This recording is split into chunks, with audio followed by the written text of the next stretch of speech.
One bright and sunny morning, Cinderella was walking through her castle garden. The birds were singing, flowers were blooming, and the soft wind carried the scent of roses. As she strolled along, her eyes fell on something unusual. Between the bushes, there was a tiny hidden path she had never seen before. It shimmered faintly in the sunlight, almost as if it was calling her name. Cinderella paused. Where does this path go?" she whispered. Her heart beat faster with curiosity. Step by step, she followed the narrow trail. The further she walked, the quieter the garden grew, until all she could hear was the crunch of leaves beneath her feet. Then suddenly, whoosh! The path widened, and she found herself standing inside a hidden forest. The forest glowed with magic. The trees sparkled with little lights, flowers shone like lanterns, and butterflies danced in the air, leaving behind trails of glitter. Cinderella's eyes widened in wonder. "Oh my goodness, it's beautiful," she gasped. And then squeak, squeak. Out jumped a tiny squirrel with bright shiny eyes. "Welcome, Cinderella. We've been waiting for you." Cinderella bent down in surprise. "Wait, you can talk?" The squirrel nodded quickly. "Of course. This is the hidden forest, where animals speak and magic lives. But we are in terrible danger. Our magic crystal is gone. Without it, all the light in this forest will fade away." Before Cinderella could reply, a wise old owl wearing little golden spectacles swooped down from a branch. "The crystal has been stolen by a wicked witch," the owl said gravely.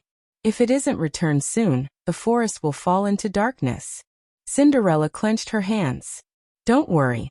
I will help you." The squirrel and the owl led her deep into the forest.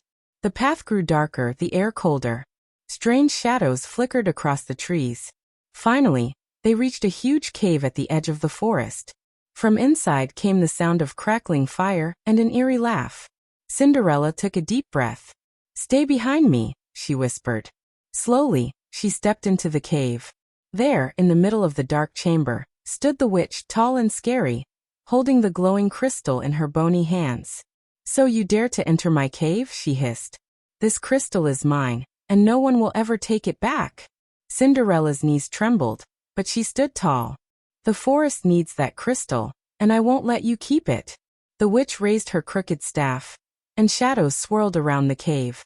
For a moment it seemed hopeless. But then Cinderella remembered something, her glass slipper. She slipped it off, held it high, and whispered, "Please let the light shine." A brilliant burst of magic exploded from the slipper, filling the cave with dazzling white light. The witch screamed, covering her eyes. "No, too bright." With a final shriek, she vanished into a puff of smoke, leaving the crystal floating gently in the air. The moment Cinderella touched it, the cave filled with warmth and color. She carried the crystal outside, and when she placed it back on the ancient stone in the center of the forest, the magic returned. Flowers opened their petals, trees glowed brighter than ever, and animals cheered joyfully. Hooray for Cinderella! She saved the hidden forest. The squirrel hopped onto her shoulder. Thank you, thank you. Without you, we would have lost everything." Cinderella smiled kindly. "I'm just glad I could help. This is only the beginning. I feel many more adventures are waiting for us." The owl flapped his wings. "And we will always be here when you return." As Cinderella walked back down the glowing path, the forest behind her sparkled with happiness. Wow, kids! Cinderella saved the hidden forest. What was your favorite part? The talking squirrel, the glowing crystal, or the shining glass slipper? Tell us in the comments, and don't forget to like, subscribe, and share for more magical princess adventures. See you in the next story.